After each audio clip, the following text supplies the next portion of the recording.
Magandang umaga po. Narito po ang ulat ng panahon ngayong January 8, Wednesday 2025.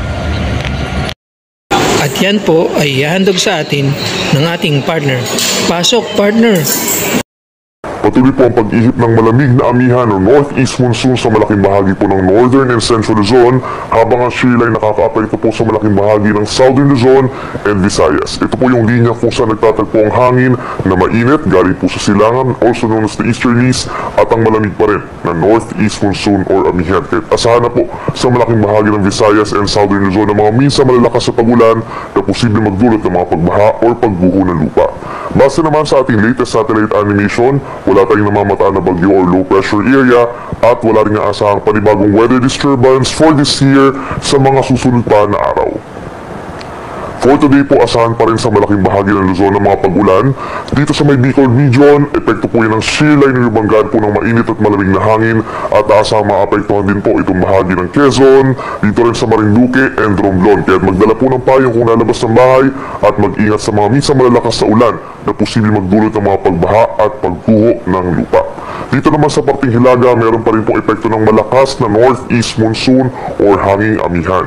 Asahan ng makulimlim na panahon pa rin na may mga light to moderate rains sa may Cagayan Valley, Cordillera Administrative Region at malaking bahagi rin ng Central Luzon, even parts of Rizal and Laguna. So make sure din po na meron tayong daladalang payong at magdala na rin ng pananggalang po sa lamig kagaya ng jacket.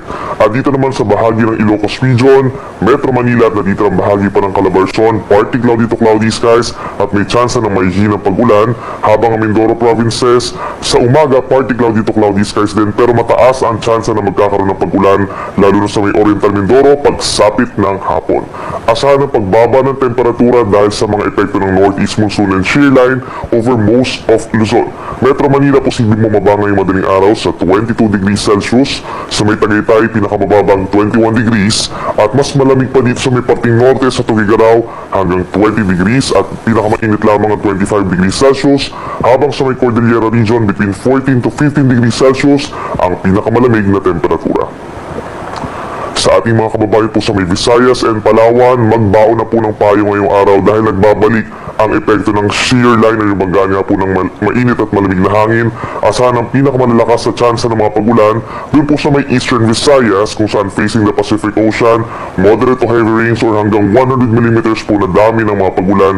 Mag-ingat sa mga posibleng pagbaha at pagbuho ng lupa. And as early as this morning, may mga airs din po na magkakaroon ng malalakas sa mga pagulan lalo sa may timog na bahagi po ng Visayas, itong Negros Island region, kabilang ng Siquijor, Southern Cebu and Southern Bohol, at magpapatuloy mga paulan sa mga susunod pa po na araw, lalo na sa may areas ng Panay Island. Temperatura sa malaking bahagi ng Visayas mula 24 to 30 degrees Celsius, habang sa Palawan mula 23 to 31 degrees Celsius.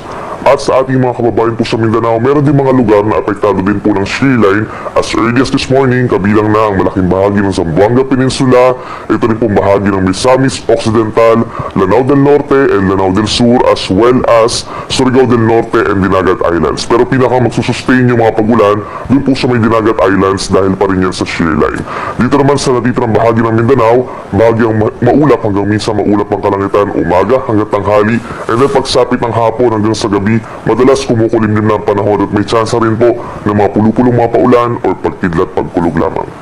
Temperatura dito sa Metro Davao mula 24 hanggang 32 degrees Celsius. Sa ngayon, yung gale warning natin ay nakakonsentrate na lamang po sa may Calaguas Islands at hilagang baybayin po ng Catanduanes kung saan hanggang 4.5 meters pa rin umaga hanggang hapon ang mga pag-alon. Pero pagsapit po ng hapon, posibleng bahagyang bumaba na po at matanggal na yung ating gale warning dun sa mga areas na nabanggit natin. However, today and in the coming days, magpapatuloy pa rin ang maalon na karagatan sa hilagang baybayin po ng Luzon at sa silangang baybayin po ng Luzon and Visayas. Epekto rin yan ng malakas na northeast monsoon hanggang 3.5 meters o nasa isang palapag pa rin ng gusali, kaya delikado pa rin sa small sea vessels hanggang sa weekend po yan, habang natitirang baybayin ng Luzon, Visayas at malaking baybayin ng Mindanao, banayad hanggang katamtaman ng taas ng mga pag-alon kung saan posible hanggang 2.5 meters sa taas ng mga pag-alon kapag may mga thunderstorms. Para naman sa 3-day weather outlook, ihahandog yan sa atin ng ating isa pang partner. Pasok, partner! At para naman sa ating 3-day weather forecast, simula po bukas hanggang sa Sabado, magpapatuloy pa rin ang malalakas na mga pag-ulan sa malaking bahagi ng Southern Luzon and Visayas. Epekto pa rin yan ng shear line o yung banggaan nga po ng mainit at malamig na hangin, lalo na sa may Bicol region and Eastern Visayas. Kung saan meron nga po tayong tinaas na weather advisory for the next 3 days. Nakakonsentrate nga po ito sa may silangang parte ng ating bansa. Asahan yung moderate to heavy na mga paulan by tomorrow or hanggang 100 mm sa dami ng ulan dito sa halos buong Bicol region, particular na sa may Camarines Sur, Albay, Sorsogon, Catanduanes, at maging sa may Northern Samar, Samar, and Eastern Samar.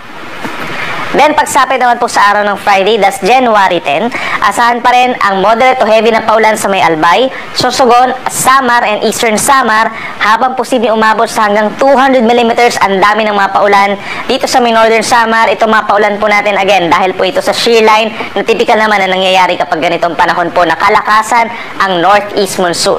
Posible pa itong mabago at madagdagan pa yung mga lugar na magkakaroon ng mga moderate to heavy or even at times intense sa mga paulan sa may Bicol region, Eastern Visayas, Caraga region, and some parts of Calabarzon pa. Kaya lagi po magantabay sa ating mga updates.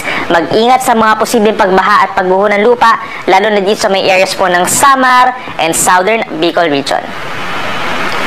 Para pa rin sa ating 3-day weather forecast, magpapatuloy ang epekto ng malakas na northeast monsoon dito sa natitirang bahagi po ng Luzon, lalo na sa may Cagayan Valley, Cordillera region, at dito rin sa may Aurora at mga kalapit na lugar pa dito sa may Calabarzon and Central Luzon. May mga light to moderate rains habang ang natitirang bahagi ng Luzon kabilang ang Metro Manila, asahan pa rin ang bahagyang maulap at minsan maulap na kalangitan na mayroong mga isolated light rains. But for tomorrow, yung ating mga kababayan po na dadalo sa kapistahan ng Poong Nazareno, asahan ng mostly cloudy skies na may chance rin ng mahina hanggang katamtaman ng mga pag-ulan.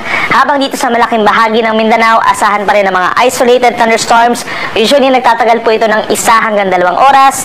Ito po ay dahil pa rin sa easterlies o yung mainit na hangin galing sa silangan.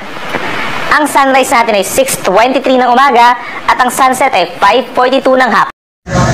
Hanggang dito na lamang po at naway nakatulong kami kahit sa maliit na bahagi ng aming kaalaman. Bye-bye and see you on my next weather update.